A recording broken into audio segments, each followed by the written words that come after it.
Might be out of my groove, bro. Huh? So I might be out of the groove. We ain't done it in a while. We haven't. It's been a week. I know. I have to keep. Whatever. So you say you out of the groove. Why don't you start us off? I'll be scared. Stage fright. Fucking pussy. All right, what's up, everyone? This is Tea Time, the podcast hosted by Tanner and Ty. Got a guest with us today. Tyler? Yeah, Tyler. Awesome. So what's going on, Ty?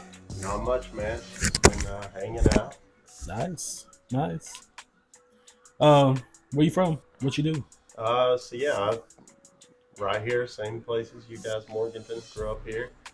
Traveled around a little bit when I was married. I'm married now. I'm back in Morganton, staying around the family, hanging out with friends, and just working. Work at a press shop, so do a lot of working with metal. That's what's up. Yeah, you're a better person than me because I don't like heavy lifting, bro.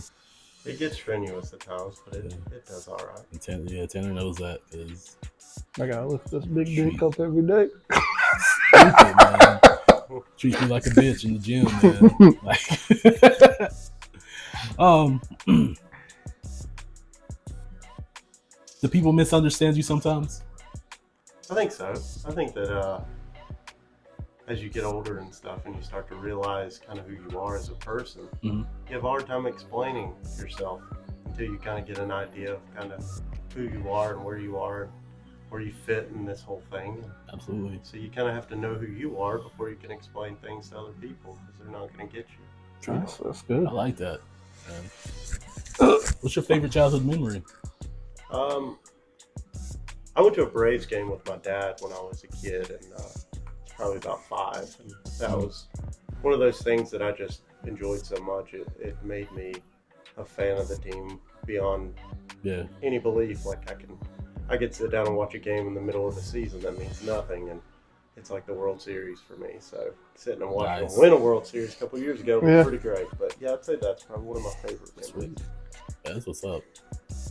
Tell me 3 of the most influential people in your life and how they impacted you. Yeah, okay. So I would say my grandpa, my dad's dad, he's no longer with us, but he's like the guy that I kind of watched and role modeled as I was growing up. He was the funny one of the family and always had the stories and all that kind of stuff. So he kind of helped you. And with that, same thing with my dad, just having my dad in my life to be able to kind of shape and mold me. Now, our mentality, our thought process, or things like that are so different, but we get along so well because we're able to think of things from different angles. But he's always been able to kind of pull me back to like, all right, do it this way and see how it goes. And, so just having that kind of voice of reason in your life for so long is just helpful. I think other people get it from other areas, but I would say that. And then, if we're looking at like a influential person that's kind of kept me on the straight and narrow at times, I'd say Jesus, just because it was, without that relationship that I had with him, there was times where my life was kind of falling, or, I felt like I was falling, and I've always been able to kind of fall back under that comfort, safety net that I've had since I was a little kid. That's good. Nice, I love that. I like what you said about your dad. If you're doing something and then he's like, well, what about doing it this way? Like giving you some options about how to do it. Because a lot of people, they grow up without that. Yeah. And it's really big because you might be touching somebody on the podcast. I mean, hell, you touched me because of the fact that, you had that role model. Right. Whereas I didn't. So I had to learn from other people that I shouldn't have had learned from. But, this what's up. I definitely understand that. I think there's always, especially as a young guy, we always have like that guy that we're like trying to emulate or follow or learn from and try to just get different ideas from, and not having that would be a situation where you maybe don't have that so readily available, and maybe someone that you only see a certain amount of times, but having it in the house with me where I grew up with it, it's probably a different feel that I can't identify with as much with that as other people can, but it allows me to kind of understand the differences and see the differences in the way we handle processes. Yeah, absolutely. That's what's up. What's your morning routine look like? Oh gosh, I'm not really a morning person, so for me it's trying everything I can to get out the door. I get up around 5:30 and need to be at work at 6, so it's hustle and bustle of getting the clothes on, getting the teeth brushed, and get out the door pretty much every morning. I try to make myself readily set up so that when I get up, to get my stuff and go is my plan. Absolutely, I feel that. Gotta keep that, all the sleep you can get. Yeah, exactly. I try that. I have 5 alarms that go off. Yeah, I used to be really bad about the snooze, and then I got this app on my phone and got a smart light where it cuts on at a certain time in the morning. And I found that's the best way to get me up. If there's that light that shines on me, it's like, okay, time to get out of bed. I have to get So it came with a light, or no? It's like you just buy the light. It's like a smart light, and then you connect it to your Wi-Fi and there's an app on your phone. It's really nice. You can set alarms on it. Yeah, I have one of those, and it turns on, and I'm like, Alexa, turn off. Yeah. Sometimes I'm not feeling it. If you had a book, like if you wrote a book, what would the title of it be, and why would the title why would you choose the title? I think right now where I am in my life, it would be a lot about trying to help people understand how to try to find who they are. So it would be a lot of like finding yourself, because it took me so long. I mean, I'm almost 30, and I'm just now at the point that I feel like I understand who I am, and I think that's something that a lot of young men, young women just don't have enough of people understanding kind of where they fit in the world and who they are and what they're looking for. Like, as simple as that. I mean, they just have no idea where they're going. Yeah, even when you get like to the age of like past 30, I mean, I'm 32. I still to this day don't know where I want to be. Yeah. And sometimes it feels that sometimes it feels that I'm a failure. But at the same time, I'm like, I have time to figure out what I really want to do. Like, I'm still working towards the progression of what I really want to do, but it's becoming too late. Yeah. Well, I think society has changed in a way. If you look back like 30, 40, 50 years ago, where our parents and grandparents were getting jobs right out of high school and finding what they were going to do for the next 30, 40, 50 years. Right. And whereas now we have a little bit more opportunity and more time to try to figure out what it is we want to do. And now with the options, it becomes more of a guessing game of what we want to do. And even for me, like, not only in that, but if you look at every world, like dating, anything like that, there's so many options now that you can kind of pinpoint and pick through. Like, we don't become as picky we become more picky with the jobs that we're doing, with the people we go out with all that kind of stuff, because we have those options and it's more readily accessible. Right. That's pretty good. Yeah. Nice. Okay. Well, there it is. If I have what me and Tanner was talking about, if I have a guest that want to come through or anything, we'll just start asking random questions, and it breaks the ice. Pretty much an icebreaker. Yeah. So yeah, that's what's up. So what are we talking about today? I'd mentioned the idea of maybe talking about a little bit of like, kind of like I guess the term would be toxic masculinity, but the idea of like just masculinity in our everyday world and how it fits with what our society is kind of deemed either a bad thing or a good thing, depending on how you look at it. Right. For me, I don't see, as a man, I'm going to see masculinity as a different thing than a woman might see it. But I also think there's kind of a thought process of like, we need this kind of in our society today, because I've seen it in so many areas when it comes to dating, to work, to home life. Like, if there's not that masculine figure in some areas, even if it's in a situation where there isn't a man, like, you have to have something that kind of gives that counterbalance to that other side. Right. And so to say it's toxic, I don't know if it's necessarily that, or if it's just an idea of a counterbalance to what everybody else is doing. And you don't want to have one side weighted down too far and the other side up. Right. So, yeah. Okay. That's a good topic. Absolutely. So I was looking up some things. Toxic masculinity refers to the notion that some people's ideas of quote unquote manliness perpetuates domination. Okay, I saw the same. You did? Yeah. Homophobia and aggression. Toxic masculinity involves cultural pressures for men to behave in a certain way.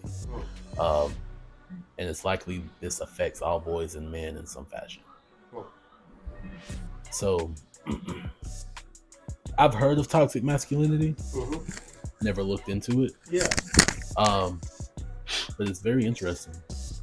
Yeah, I think for me, the way the term kind of first got brought up to me was I was reading in some psychology books that I kind of got into, and this guy was talking about the idea of like, is masculinity something that we should be ashamed of in our everyday life? And it's like, I don't think so, because I think that if you look at the way the mental health crisis is in the world today, because we are in a mental health crisis, worse than it's ever been in years. And we didn't have this when my parents were growing up. But there was very defined roles of who the man was and who the woman was, or who the person was in the relationship, right? Yeah. And so I think that there's an idea, and it's not chaos where it's like chaos all over you, but when you don't have a defined role in something, or you don't have an idea of where you're going or what your job is in the situation, then you don't really you have chaos in a way. And it's like nothing good can thrive in chaos. It has to be organized in a way. We have to have some organization. And I don't look at masculinity as a thing of, oh, I've got to be the best alpha male type person that walks around, I bow out my shoulders, I'm the big dog. No, it's the idea of like, this idea of like a protective figure, and like, you know, when things go badly, the man or the masculine person is going to be the person that picks themselves up, dusts themselves off, and figures out a way out of the problem. Right. And that's kind of the idea that I have with it, whereas other people may look at more of the alpha type personality that I was referring to. Absolutely. I've seen a lot of, and you know, let's say, for instance, like you have a husband and wife, and say the husband is down on his luck, like trying to look for a job, and he's like working all these odd end jobs trying to make ends meet. But at the same time, let's say his wife is a registered nurse at a prestige hospital or whatnot.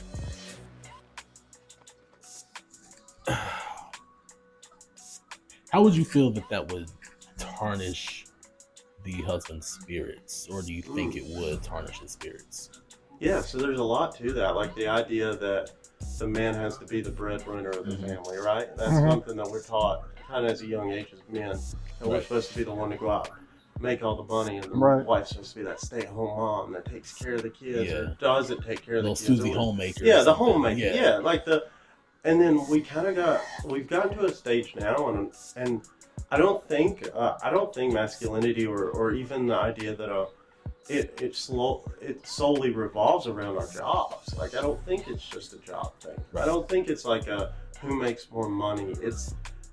It's more of the attitude in the marriage, I think, or in that situation in the marriage. You know, like in a relationship, there's just an idea of like, okay, he might be down right now, but you know, he could be up at another time. And you know, I've heard the thing before, like, of a guy or a girl or just a person in general that said that if you couldn't stick with me with my lowest, you're not going to get to enjoy the highest. And so there are times in our lives when we're low, even as men, and I think it's harder for men. Like, the suicide rates are higher in men. Oh yeah, absolutely. The depression, undiagnosed depression, is higher in men.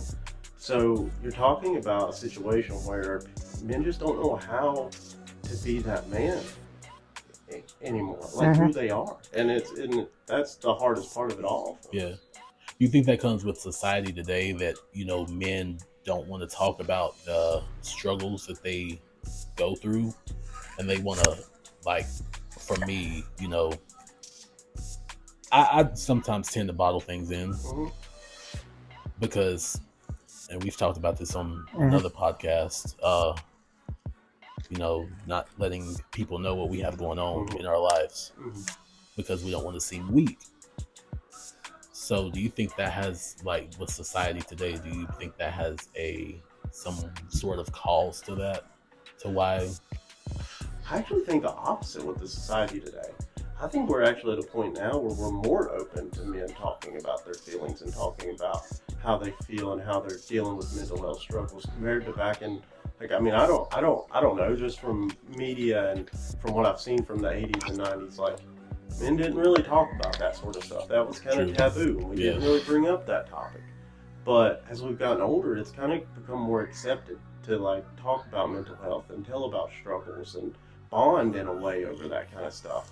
But I think it's still in our own minds. We have that mentality of the old school mentality of, I can't tell nobody. Like, they're going through it, but I can't tell nobody about what I'm going through because it's different. But it's not. Everybody experiences it, and we're all going through it. It's just a matter of who can, in the moment, accept it and deal with it and figure out a way through it, and who needs help to get to that point. And that's the only differences we have. I mean, I think that we all live in different lives and have differences, but the mental health aspect, we all kind of experience the same thing. We just need to be able to open up about it. Yeah. That's pretty good, yeah. Opening up is really the key to get to the root of what's really going on. Yeah. It took me a while to understand that. I was very closed off, didn't know who, and even in my marriage, like, I wasn't sure of who I was or how I was doing, or, there was never any communication of, oh, you're doing great here, you're doing great here. It was, you need to do better here, you need to do better here. Yeah. And we kind of got into that pattern. And then once you get out of it, you're like, oh no, it's not that I was an issue. I just wasn't right for that person. Yeah, I could have done better. Yeah. But I didn't have any motivation to be better because I didn't know who I was. And it's, that's a big part of it. I think is we get used to our defined roles, and we can kind of stay in one role. Yeah. And, somebody once said that if you take a guy with a lot of gifts and you shrink him down to a really small size, he's going to eventually morph to fit into that size. Right. And he's going to get rid of his gifts. You don't want to do that. You want to nurture those gifts. Yeah. It's kind of like, living outside of the box. We don't want to be put in a box and be like, well, this is your box. This is who I want you to be. Yeah. So get in here. It's going to be folded up and everything. You can't come out. Right. But then, once we break through the barriers of what's in that box or whatever it may be, then, then that's when we can actually live our lives to, and actually get to know who we are. Yeah. So. Yeah, I think that's big with society, because society's going to change. The way everything around us is going to change. Yeah. And we as men or women or just people in general have to have our set of morals. Well, if society doesn't follow the same set of morals, you have to be outside of that box. Oh, yeah. Or else you're just falling into those same things that they're doing, and you're breaking your morals. And if you don't have morals, then you really don't have anything. You have to have something there. True. That guides you. Absolutely. So what's the toxic masculinity? Damn. What's toxic masculinity to you, Tanner?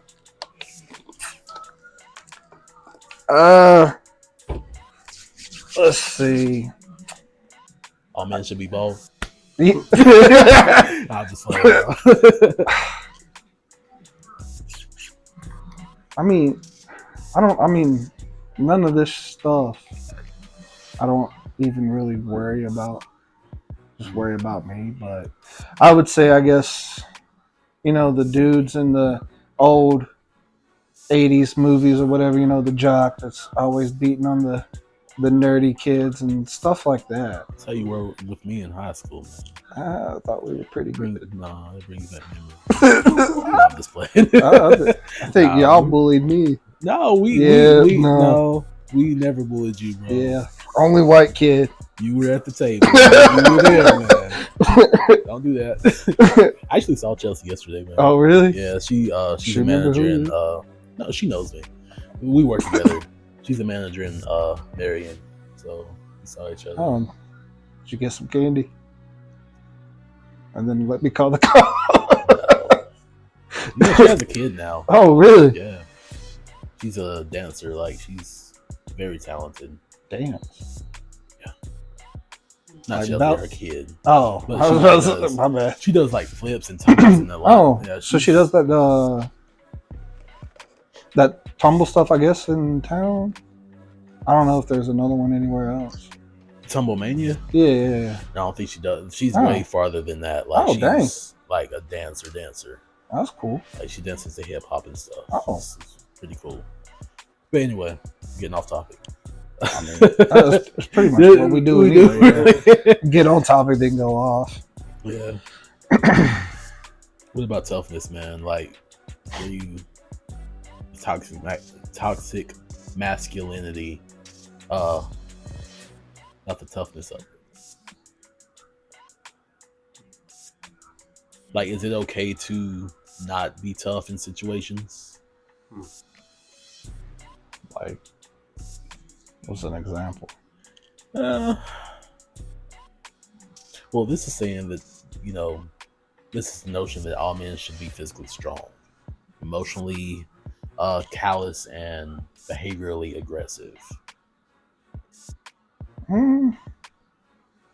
Because men do have, we have a reputation sometimes that we do get angry very easily. Yeah. Sometimes we're emotionally callous, which means that we don't feel emotions as if a woman, like, or a spouse or whatever, feels the emotions. Like, let's say you had a spouse and she lost a kid, and it's very detrimental to her. But however, we're trying to be physically strong for her, but also we're emotionally callous.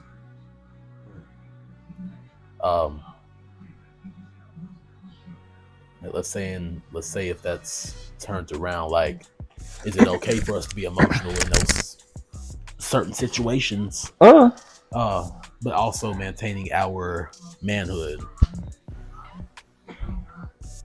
Yeah, I mean, if it, like, that's hard. I know a lot of people have different ways of thinking within that. That's like, yeah, you're hurt too, but then you gotta, like, somebody's gotta, like, lift up and stuff. I think that's what we're all trying to do, though. We're all trying to get to that point that. So I heard someone say this one time, that, like, you want to be the type of person that's tough and dependable and everything enough that you can take care of yourself. And once you've mastered that, and you know how to take care of yourself, the next step is you figure out a way to take care of a family. Right. So that's your next step. Is like, you got to have enough to be able to take care of the family. Right. And after the family comes the community. You have a community around you. You want to be there for your community and help as much as you can. And, like, so it's kind of like we're all just trying to find a way to be tough enough in a way that there's going to be hard times. We're going to have things that are, like, terrible. I mean, everybody goes through just awful trials all the time. I mean, every day is a trial sometimes. And you look at it and you think, how do I keep moving? How do I go on? How do I go on? It's that level of mentality that you have to have. The toughness that you have to say, yeah, this is really hard right now. This is very tough. But I got to get out of bed. Like, I have to keep moving, because I can sit here and stay in it, or I can try to keep moving. And there's some days where you need that other person to push you and say, Yes. you gotta help me. You gotta start doing more, because I'm drowning here. But then there's times where you have to kind of be the one that holds them up. Right. So it's a partnership in a way. Even no matter what the relationship is, there's a partner that you go to whenever you're at your lowest that And I said, you got this. Yeah. You can handle this. But Mm-hmm. you're going to go through those trials. Like, I couldn't imagine, like, losing a child. Like, the idea of that. Just me and my own self would be devastated. But then to know that I had to try to be a little bit stronger to make my wife be able to make it through as well. Like, that's hard to think about. Yeah. It's, because I've had my sister, she actually went through that, suffered a miscarriage, and it was very hard. And for me, even though I'm her brother, I felt her pain. I felt what she was going through, even though she has a husband, and he felt as well. Right. But just with someone that you've grown up with, known for your whole entire life, out there and not out there, but just hurting inside. Yeah. Physically, probably physically, very much emotionally and mentally drained. Yeah. You just hate seeing people that you love, especially people that you don't even know, in that state, and you want to do everything you can to take the pain away from them. But I wonder if that comes with being emotionally callous, though. Or is that doing too much as a man, by showing your showing your emotions, like, or even crying over the situation, because there's always a saying, men don't cry. Yeah. We've talked about that on the podcast as well. I wonder if that comes with being emotionally callous, being tough, and not showing emotions, but being that that rock for someone that needs it. I definitely understand that. I think with me, like, the thought process I've always had is, like, I think it's a personality trait in a way of how we help other people. Like, I think it boils back to that. Like, some people are just better at being nurturing and better at being there for other people than other people. And a lot of times it's women, because they're more, statistically, they're more in tune with their emotion than men are. And men have that stigma of, you're not supposed to be tough or weak, you're not supposed to cry. But I also think there's a type of man, different type of men, but there's some type of men that, like, they have that mentality of almost kind of like a superhero complex, where they want to be there for that person all the time. They want to be there. They want to be the person that makes them feel better. Like that. So I think there is a back and forth with that. You can be tough, but also just, I don't think it makes you weaker to help someone in a time of vulnerability. I don't think it makes you weaker to have to get down on their level and bring them back out with you. Like, I think it actually makes you tougher that you can dive into those things and stay strong enough to get the other person to a better, or help get the other person to a better place as well. Because, if you struggle with alcohol, drugs, or stuff like that, and you've got a friend that's struggling with it as well, being around them when they're struggling the worst, it's got to be hard on them too. But to be able to go into it and still pull that friend out and try to help them get on the right path, like, that's got to be challenging. But it's something that I think true toughness is in that. Yeah. So we were talking about, if you had a friend that was on drugs or an alcoholic or whatnot, and you're trying to help them out, trying to pull them out of that situation. What happens if they slip and you're doing everything you can to take them out of that situation, but it's too late? So how is the emotional aspect at that point? How is that supposed to be? That's tough. That's another good one, because it's something I actually had a conversation with someone about earlier. Not the same situation, but the same mindset of, at the end of the day, it's their choice. And it's hard to accept that sometimes. It's hard to think, like, why can't you just do it the way I did it? Or why can't you just get out of it? You almost get angry in a way, because you're like, I put so much time into this and effort to try to get you, and then you've fallen off again. And it's like, but you have to realize the struggle that they're going through is different than your struggle. Like, you can't compare them to you. The only person you can compare yourself to is yourself yesterday. Absolutely. Because they're the only person that dealt with the same, situations and life experience and problems. That's the only person that dealt with the same thing as you. Even your siblings, they things growing up that they had to deal with than we did. And so I can't look at Tanner or you, Ty, and say, well, I've told myself to do that. They ought to be able to do it. No, like it's different. And it hits these people differently. Yeah, that's what people think too. Like if I'm going through something and you're going through something, or if Tanner's going through the same exact thing,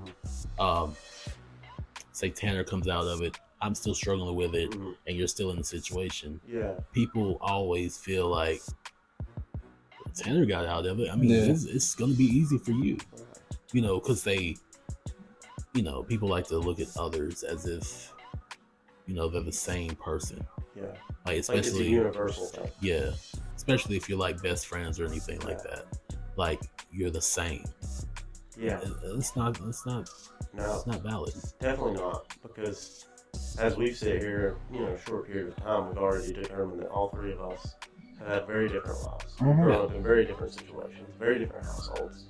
And where I can identify with you on a level that's like man to man and understand the trials and struggles of being a man.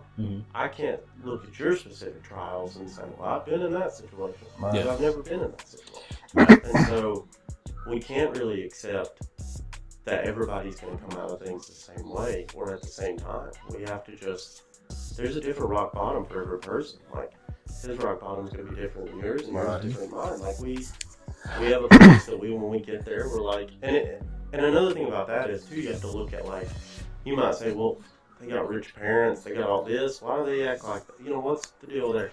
But, man, you can drown in 2 inches of water or 200 feet of water. And it don't matter. If you're struggling, you're struggling. So that's something you have to kind of look at, too, with people. That's the truth, because especially with the rich and, you know, the rich and poor, like, yeah, you're rich and you have everything at your fingertips. But that's the situation. You have everything at your fingertips. So what a poor man can't look at is that, you know, let's say with drugs, because I had a friend, you know, he his family had money. Yeah. However, he could get anything that he wanted. And you know, he passed away from an overdose. But he would always, like, he messaged me one day and was like, I'm going to get some heroin. I was like, okay. You know, I wasn't judging him or anything. He was like, it just helps me sleep. I was like, okay. He was like, well, you judge me, aren't you? I'm like, no. I said, you have to do what you got to do. I said, do I agree with it? No. Do I wish you would come out of it? Yes. I mean, I can help you the best I can. But then he was doing good, and then after that, it just plummeted. So, and that's the thing, like, having things at your fingertips whenever you want it is a struggle. Yeah, sometimes accessibility can make it harder to give up. I found that, like, people that are addicted to certain things, they usually do find a way to get it if they need to. But a lot of times it's what makes them turn to those things like heroin and stuff like that. It's the accessibility of the other things that may have started the addiction. It's not there, such as opiates or whatever they're starting out with, you know. And so I think it's tough. It's definitely, you know, I don't think this is a rich man, poor man debate. I think it's a mental health thing. And it's not your situation, it's your mindset and where you're at in life mentally. Absolutely. We talked about toughness, anti-femininity, anti-femininity, anti-femininity. What is it on Elf? Cotton-headed ninny mother. It's a difficult word to try to say. I was going to tiptoe around it the whole time we were talking because I knew I would mess it up. Oh, shit. Yeah. This involves the idea that men should reject anything that is considered to be feminine, such as showing emotions or accepting help. Because accepting help is the biggest thing of myself. I hate to ask for help. And it's not because of the fact that, you know, I'm a man and I shouldn't ask, but it's just I don't like asking for help. Yeah, I think that that's something that's pretty common, like amongst men and even some women. I think have a hard time asking for help. I think it's not only help, but just the idea of like not expressing our feelings and stuff like that. It's considered, feminine. I don't really see things as masculine or feminine in that way. Right. Like I see it as like, if you're struggling or you need to talk to someone or you need help with something, even just ask for help if it's moving something. Yeah. Like, it's just the idea of like, hey, sometimes we just need a hand. Like, I can't lift 400 pounds by myself and drag it across the house. Like, I need another guy that's a lot bigger than me to come over and help me do that. Yeah. But let's be honest though. I mean, we've been in that. We've been through that. Yeah. Like, even if there's something 400 pounds, we're gonna try our best to move it ourselves. Oh yeah. It's the pride factor of Yeah. it. Like, I'm not letting this thing beat me. And after the longer you go trying, the more you realize you're going to beat it by yourself. Because you've been working on it for an hour and a half now. You're going to do it. And I get that. I tried to move a refrigerator outside of my house. Like, you know, I have stairs like going down. And I was like, I'm going to move this shit by myself. All of a sudden, it's like breaking steps and shit. I'm like, man. Yeah. Took it right back in the house. It's going to work without internet. Yeah. Yeah, we good. But Spectrum sucks. I'm still on Wi-Fi. Really? Mine just kicked off. I guess too many people on it. Probably. I was like, we kicked this motherfucker off. But yeah. Shit. You got any? Oh, you did. Oh, I was just going to say with that, like, I think that, like, there is a part where we maybe become too feminine and we get rid of the masculinity.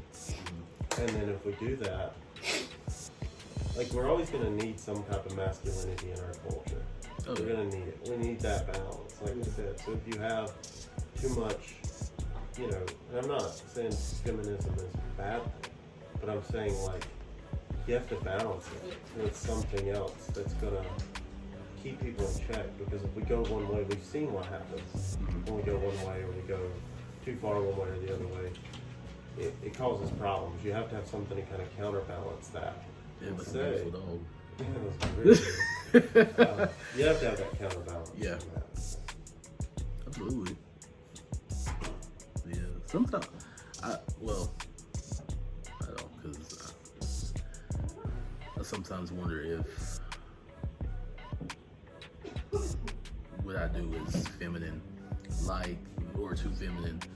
Like, let's say skincare, like a skincare routine is something like that.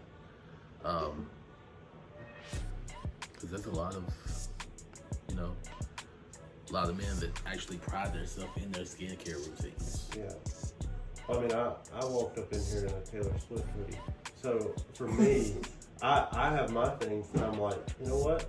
I got to the point that I'm like, I don't care if it's guys or girls are supposed to like it or whatever. Yeah. If I enjoy it, I'm going to enjoy it. And I think that there's something to that. Like, if it is skincare, it is this. If it's something that makes you happy and it's not hurting anyone else, and it's not taking away from who you are and breaking you down, then no reason to be ashamed of anything that we do. I think that there comes a point where we have to realize that we're all different, and just because I'm a man or just because I'm a woman, I can't like that. No, that's not how it works. Like, you enjoy the things you enjoy, and you make it a process that is good, that works for you.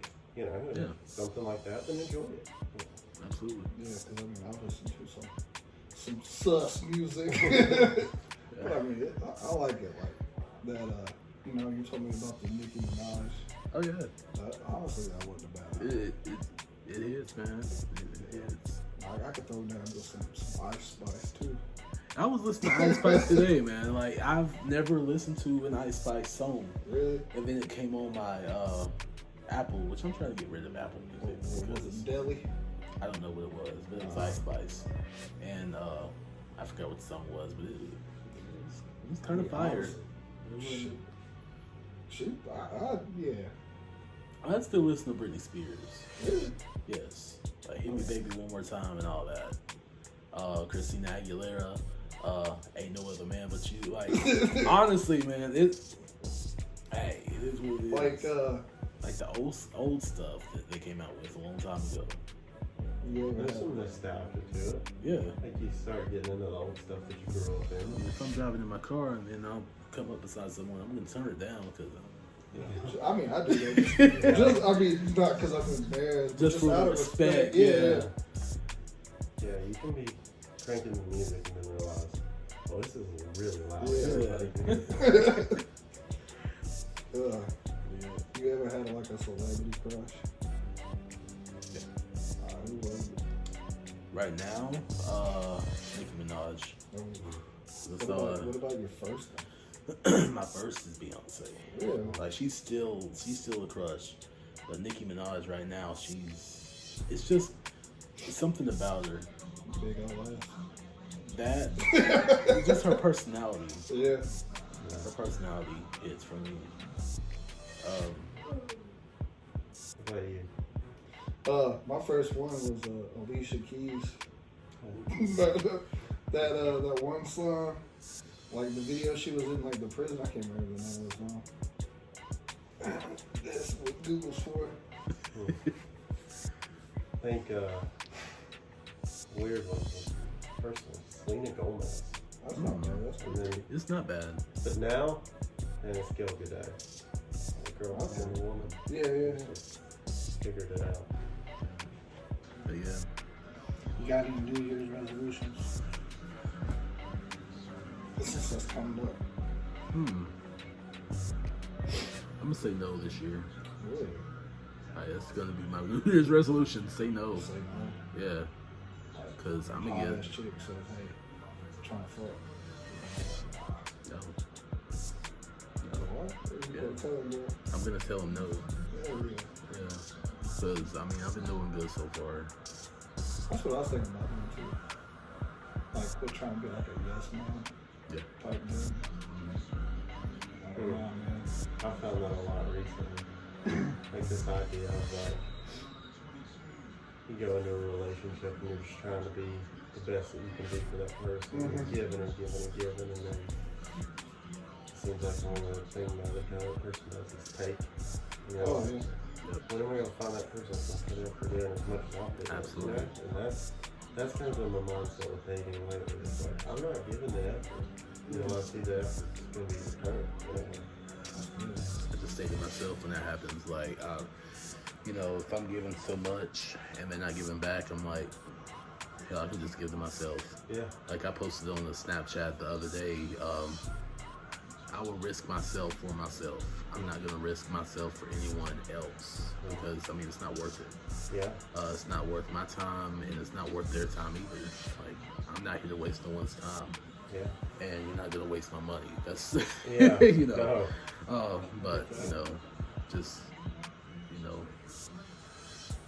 I think you get to the point that you're like, I'm done with these fair weather relationships where it's when things are good, they're in it and they're happy and I want the person that's going to be there when things are tough too, and they're not going to run from a good thing. Absolutely. And that's what people have gotten used to. And it's what I was saying earlier about options and dating. Yeah. Like now it's with social media and everything. You don't like this guy for one thing, hop on to the next. And that ain't how it works. It's like you can't establish anything that way. You find yourself in those darkest times. You find your relationship in those darkest times. Yeah. So that can be challenging. Y'all ever seen that movie Good Luck Charlie? Yeah. A long time ago, yeah. Alright, so I think I'm like him, bro. Because everyone I'm with them or whatever, they fuck me and they go on with somebody else and they get in a good ass relationship. I'm like, damn. So I need to find my woman that's what was she eating, like lobster or whatever? The big old woman. If I fuck her and she finds somebody, then we know I'm cursed. There you go. But I'd also say, I guess, be more confident on stuff. Because I was going to say, there's nothing more confident than a brother trying to get with a white woman.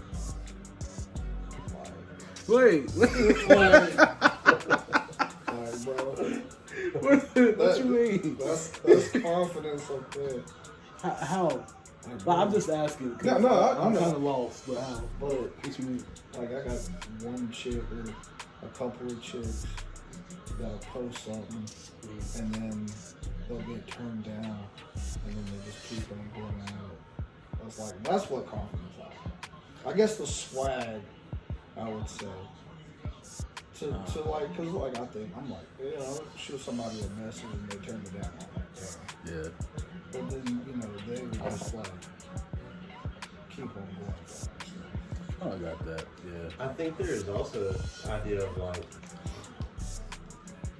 you have to have the confidence in yourself that if the person isn't willing to accept what you can bring to the table, that's their loss. And I think that that's something I had to learn how to do with. Is like when I get into a relationship with someone, I do what I can for them. They're taken care of. They never have to worry about what they need or what they need from me. It's always there, and they know. If they can't accept that, and a lot of people can't nowadays because they're not used to it, then they're gonna run and they're gonna go find somebody else that maybe puts in a little less effort. But you have to have the confidence to say, all right, well then they weren't the one that wanted it. They ain't the one that wanted to be with me. Hey, that's on them. You know, that's their idea. True. Yeah. That's the confidence that it took me a lot. Like I'm just now in that stage where I'm like, I'm gonna go and talk to her.